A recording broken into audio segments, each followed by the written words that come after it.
noite. Eu te convido nessa noite a dar continuidade à aula sobre luto.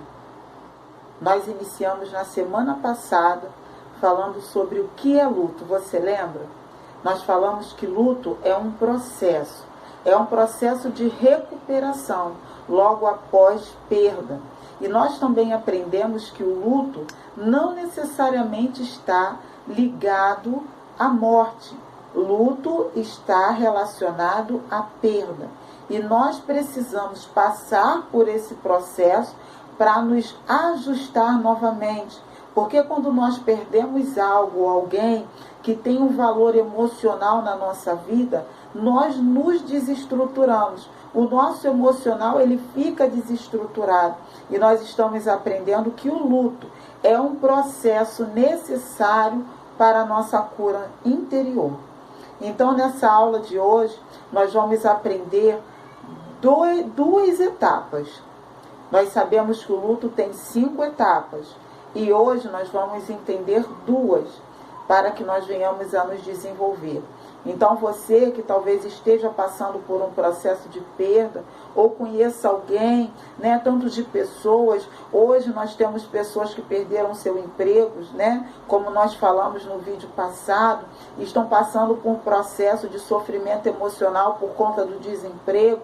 Chame a pessoa, marque, para que venha entender o processo que ela está passando, porque nós sabemos que quando nós entendemos o que nós estamos passando, nós somos mais facilmente curados. O processo de luto, ele começa com a negação, como está aqui. É a primeira fase do luto. Patrícia, o que é a negação? Como o nome já diz, é negar. É quando a gente sofre aquele impacto da notícia.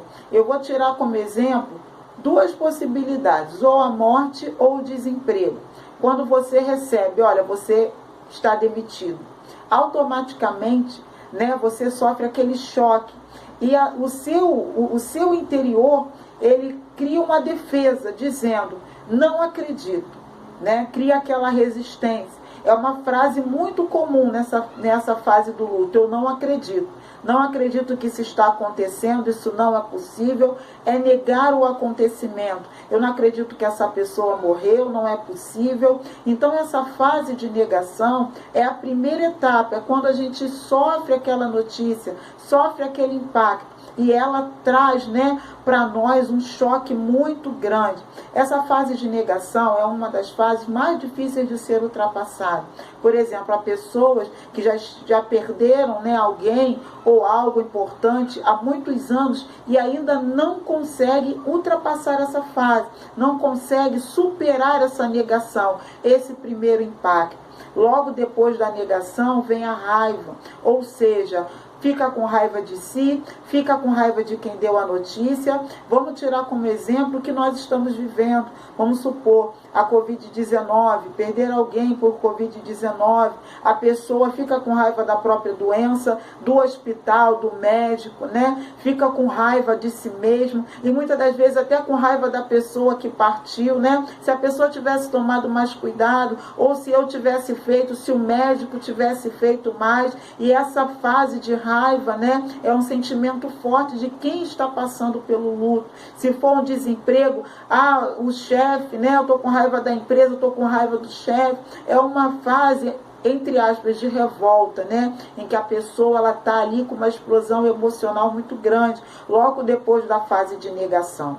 O que eu quero te chamar a atenção é que essas fases, né, quem está passando por luto vai passar por todas essas fases e tem que ser respeitado. Pode mesclar, pode passar pela negação, pela raiva, ou ter a junção dos dois, né? O importante é passar por essas fases. O que eu quero te atentar, que eu coloquei aqui, nós temos que ter cuidado principalmente com a fase da raiva. Sabe por quê? Porque se nós não tivermos cuidado, nós ficamos com raiva até de Deus. É o que mais acontece. A fase da raiva é a fase que põe em xeque até a nossa própria fé. Por que que Deus permitiu isso? Deus não é poderoso, Ele podia ter feito, por que Ele não fez? E aí isso pode ser uma abertura para o nosso próprio esfriamento, né, espiritual. Vamos respeitar as fases, né, do luto. conhecer. Cada uma delas nós vamos voltar em outra, até o final da nossa aula. Que Deus possa te abençoar. Tem alguma dúvida? Só colocar nos comentários. Até mais.